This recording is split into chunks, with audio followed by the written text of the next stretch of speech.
आज मैं आप सभी के लिए व्रत स्पेशल रेसिपी लेकर आई हूँ जिसमें बनाएंगे हम बहुत ही क्रिस्पी डोसा, जीरा आलू, बहुत ही चटपटे मज़ेदार और हरी चटनी। तो चलिए इस व्रत वाली रेसिपी को शुरू करते हैं। तो सबसे पहले हम डोसा बनाने की तैयारी करते हैं। डोसा बनाने के लिए यहाँ पर मैंने लिया है समक राइस, जिसे समा के चावल भी बोलते हैं, ये व्रत में खाए जाते हैं। तो यहाँ पर 2 कप मैंने समक राइस लिया है। हाफ कप मैंने लिया है साबूदाना, जो कि डोसे को क्रिस्प बनाएगा। 2 कप समक राइस में हाफ कप साबूदाना। और अब यहाँ पर लेंगे मूंगफली। तो जितना हमने साबूदाना लिया है उसका आधा मैंने ली है कच्ची मूंगफली। तीनों चीज़ों को बहुत अच्छे से वॉश कर लेना है। तो 3 बार अच्छे से वॉश करने के बाद हम इन सभी चीज़ों को 25 मिनट के लिए भिगो कर रख देंगे। चलिए तब तक हम व्रत स्पेशल जीरा आलू बना लेते हैं। यहाँ पर मैंने उबले हुए आलू लिए हैं। तो आलू को उबाल कर छिलका हटाकर पीसेस में कट कर लिया है। आप चाहें तो आलू को हाथों से छोटे छोटे टुकड़ों में भी तोड़ सकते हैं। अब यहाँ पर गैस पे रख दी है कढ़ाई। 2 टेबलस्पून मैं डाल रही हूँ देसी घी। तो देसी घी को हम अच्छे से गर्म हो जाने देंगे। जब देसी घी गर्म हो जाए तो हम डालेंगे हाफ टेबल स्पून जीरा। तो जीरा जैसे ही तड़कने लगे हम डालेंगे बारीक कटा अदरक और बारीक कटी हरी मिर्च। तो हरी मिर्च अगर आपको तीखा खाना पसंद है, थोड़ी सी आप मात्रा बढ़ा सकते हैं। मैंने यहाँ पर 1 हरी मिर्च है जिसे बारीक कट कर लिया है और आधा इंच अदरक का टुकड़ा। तो जब अदरक और हरी मिर्च हल्की सी भून जाए हम डालेंगे उबले हुए आलू के टुकड़े और स्वाद के अनुसार नमक। अब हमें आलू को तब तक चलाना है जब तक कि आलू के ऊपर ब्राउन कलर ना आ जाए, यानी कि आलू जो है वो क्रिस्प ना हो जाए। जब आलू क्रिस्प होता है तो खाने में काफ़ी टेस्टी लगता है। तो आलू को 2-3 मिनट तक भून लेना है। फ्लेम को मैंने हाई रखा हुआ है।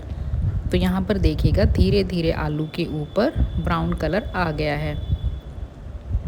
तो इस तरह से जब आप आलू को क्रिस्प कर लेते हैं, ये खाने में काफ़ी स्वादिष्ट लगते हैं। अब यहाँ पर हम डालेंगे आधी छोटी चम्मच ब्लैक पेपर पाउडर यानी काली मिर्च पाउडर और 3 टेबलस्पून मैंने डाला है भुना हुआ मूंगफली का पाउडर, यानी दरदरा पाउडर बना लिया था मैंने मूंगफली से, वो ऐड करना है। और फ्रेश बारीक कटा हरा धनिया। अब सभी चीज़ों को आलू के साथ मिक्स कर लेंगे। और इस तरह से जब आप आलू बनाते हैं ये काफ़ी स्वादिष्ट लगते हैं। आप इन्हें दही के साथ या किसी भी चटनी के साथ खा सकते हैं, चाय के साथ ले सकते हैं। तो अच्छे से मिक्स करने के बाद अब हमें गैस को ऑफ़ कर देना है।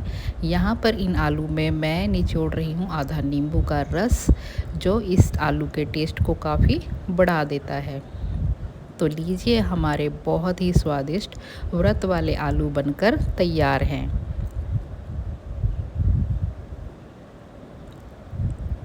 आलू बनकर रेडी हो चुके हैं। तो चलिए अब हम व्रत स्पेशल चटनी बना लेते हैं। तो यहाँ पर मिक्सी जार में मैंने डाल दिया है आधा इंच अदरक का टुकड़ा, 1 हरी मिर्च जिसे मैंने कट कर लिया है और खूब सारा हरा धनिया। 2 टेबलस्पून मैं डाल रही हूँ मूंगफली, जो कि दरदरी कूटी हुई है। आप साबुत भी ले सकते हैं, मूंगफली भुनी हुई ही ले। और 2 टेबलस्पून मैंने डाल दिया है दही और कुछ नींबू का रस, यानी आधा नींबू का रस, उससे थोड़ा सा कम। अब यहाँ पर डालेंगे छोटी चम्मच नमक और थोड़ा सा पानी डालकर सभी चीज़ों को अच्छे से पीस लेंगे। तो पीसने के बाद देखिए बहुत ही टेस्टी व्रत वाली हरी चटनी बनकर तैयार है। तो चटनी रेडी हो चुकी है। तो चलिए डोसे के लिए हमने जो चीज़ें भिगो कर रखी थी ये सब अच्छे से फूल चुकी है, मैंने इनका पानी निकाल दिया है। अब इन सभी चीज़ों को हम मिक्सी जार में डाल लेंगे। 20 से 25 मिनट में सभी चीज़ें अच्छे से फूल जाती हैं। आपको बहुत ज़्यादा टाइम तक इन्हें भिगो कर रखने की आवश्यकता नहीं है। तो यहाँ पर सभी सामग्री मैंने मिक्सी जार में डाल दी है। इसमें डाली है 1 हरी मिर्च टुकड़ों में कट करके और थोड़ा सा अदरक और 2 टेबलस्पून दही और हाफ टेबल स्पून नमक। अब हमें एक स्मूथ सा बैटर रेडी करना है। तो थोड़ा सा पानी भी डाल लें। यहाँ पर मैंने अच्छे से मिक्सी को चलाते हुए सभी चीज़ों का एक स्मूथ बैटर रेडी कर लिया है। तो मिक्सी जार में थोड़ा सा पानी यानी कि आधा कप के लगभग पानी डाल के मैंने और ऐड कर लिया है और अब हम इसे अच्छे से मिक्स कर देंगे।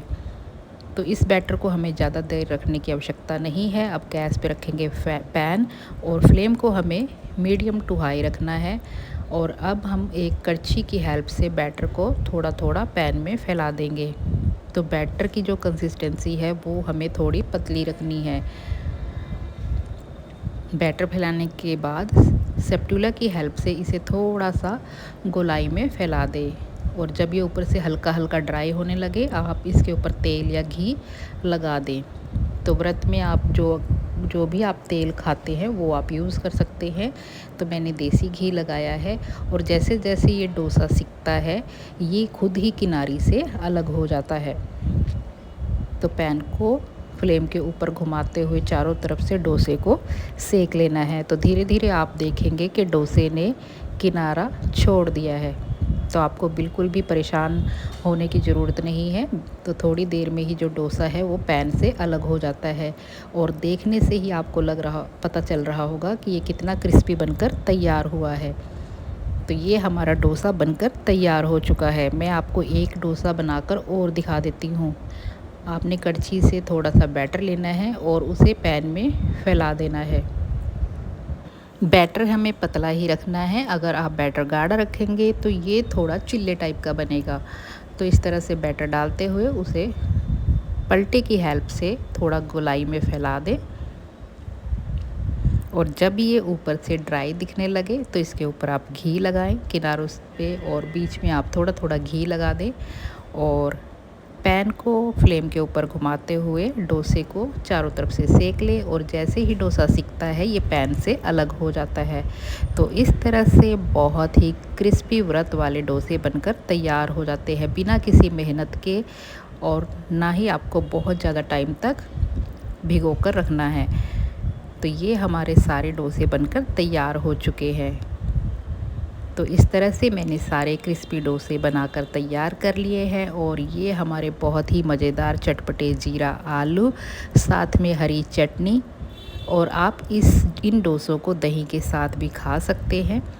तो लीजिए हमारा बहुत ही टेस्टी व्रत का खाना बनकर तैयार है। अगर आपको ये रेसिपी अच्छी लगी हो तो प्लीज़ वीडियो को लाइक कीजिएगा, कमेंट कीजिएगा, दोस्तों में शेयर कीजिएगा और नए हैं तो चैनल को ज्वाइन कर लीजिएगा, नोटिफिकेशन बटन को ऑन कर दीजिएगा। Thank you, enjoy.